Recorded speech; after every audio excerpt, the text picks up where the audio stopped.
আজই ডাউনলোড করুন আর এনজয় করুন আপনার পছন্দের শো। কি করব আমি? একদিকে আমার সারাটা জীবন আর অন্যদিকে দাদামণি। আমি একবার একটু রত্নার সঙ্গে কথা বলতে চাই, তোর যদি কোনো রকম কোনো অমত না থাকে। না না, অমতের কি আছে, কথা বলো না। এই রত্না, যাই একটু কথা বলে।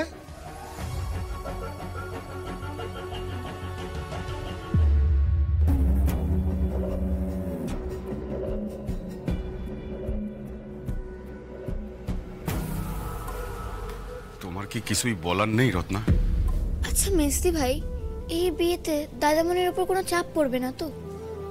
আগের বিয়ের ওরা তো কত টাকা চেয়েছিল, তাই না?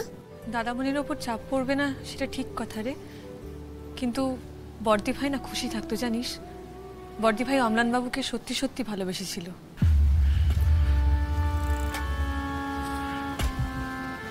রত্না,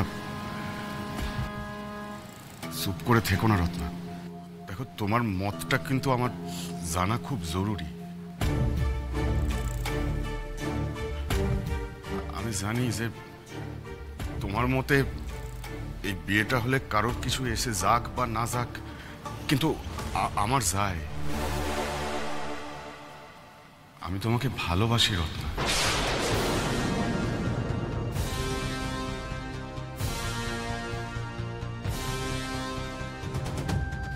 আমি জানি যে আমার ভাবভঙ্গি ভালো না, কিন্তু কি করব বলো, আমি তো তোমার মতন শিক্ষিত না। ছোট থেকে কেউ আমাকে শাসন করেনি, নিজেই নিজের মতন করে বড় হয়েছি। আমি তোমার যোগ্য নই রত্না, কিন্তু এটুকু বলতে পারি যে আমাকে বিয়ে করলে তুমি অসুখী হবে না।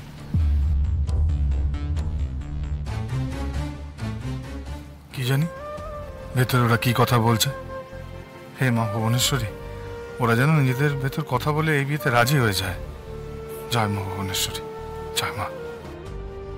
দাদামণি, চাটা। ও হ্যাঁ হ্যাঁ স্যার, হ্যাঁ এই যে। হ্যাঁ,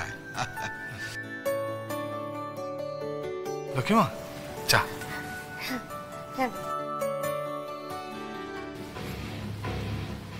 রত্না,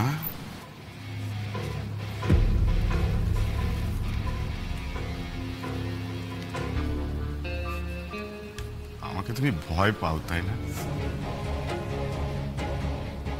হ্যাঁ, পাওয়াটাই স্বাভাবিক। জানো, এই ভুবনপুরে সবাই না আমাকে ভয় পায়। কি করবো বলো? আমি জানি যে সেদিন ওই বাস স্ট্যান্ডে ওই মাস্টারকে না ওরকম করাটা আমার উচিত হয়নি। আমি তো জানতাম না যে ওনার সঙ্গে তোমার বিয়ে ঠিক হয়েছিল।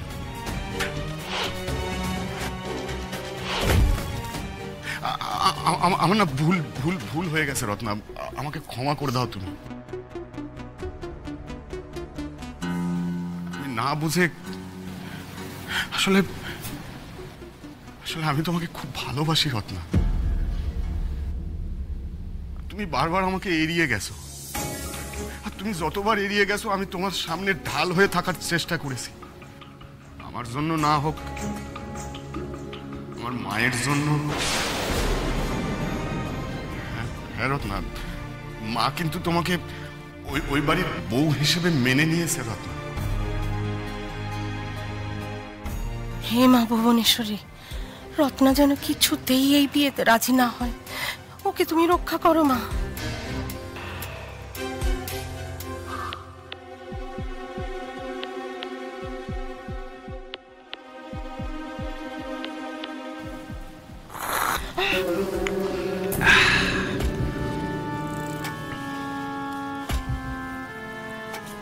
তুমি কি ভাবছো আমি জানি?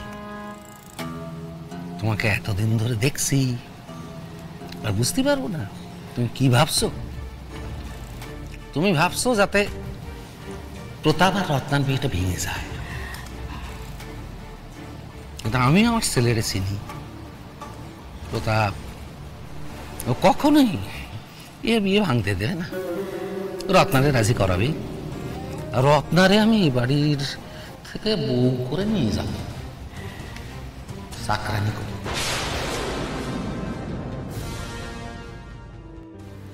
আমি শুধু আমার দাদামণির কথা ভাবি প্রতাপদা, শুধুমাত্র আমার দাদামণির কথা। কি করব আমি? একদিকে আমার সারাটা জীবন, আর অন্যদিকে দাদামণি, আমার দাদামণি। আপনারা? আরে শিবু যে, কেন রে শিবু, আসতে নেই? না তা নয়, আসলে আমাদের মতো নগণ্য মানুষের বাড়িতে আপনার মতো মানুষের পায়ের ধুলো তো আর অকারণে পড়ে না রায় সাহেব। সে তো বটেই, সে তো বটেই বাবা। অকারণে কি আর পায়ের ধুলো পড়েছে? এর পিছনে মহা কারণ আছে, ছোট মোটো কারণ নয়। আরে আমাদের রায় সাহেব রত্নার সঙ্গে প্রতাপের বিয়ে সম্বন্ধ একবারে পাকা করেছে। হ্যাঁ,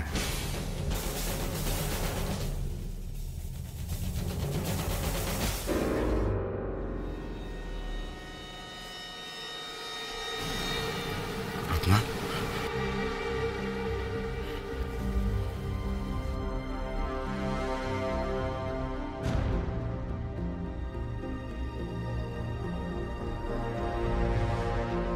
রত্না, আমি চাই যে তুমি রায়বাড়িতে বউ হয়ে না, মেয়ে হয়ে এসো।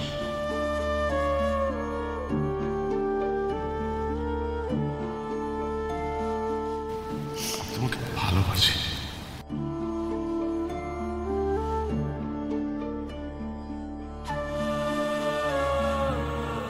তুমি শুধু একবার এসো রত্না, তোমার ওই পড়ালেখার গুমর আমি ভাঙবো। তোমায় যদি না বুঝিয়েছি যে তোমার পড়ালেখার বই খাতা ওই রায়বাড়ির ছেলেদের পা পোষার কাজে লাগে, আমার নাম প্রতাপ রায় নয়।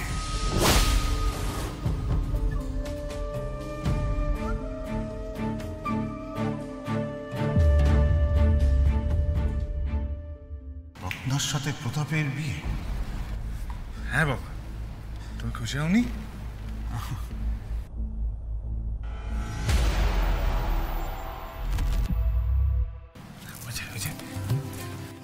এই তো এই তো এই তো হাসি মুখে বলে দিচ্ছে সমস্ত কিছু, দেখেছো? হ্যাঁ, যত্ন দাঁড়িয়ে কেন? যা, সবাইকে প্রণাম কর, প্রণাম কর বড়দের। যা।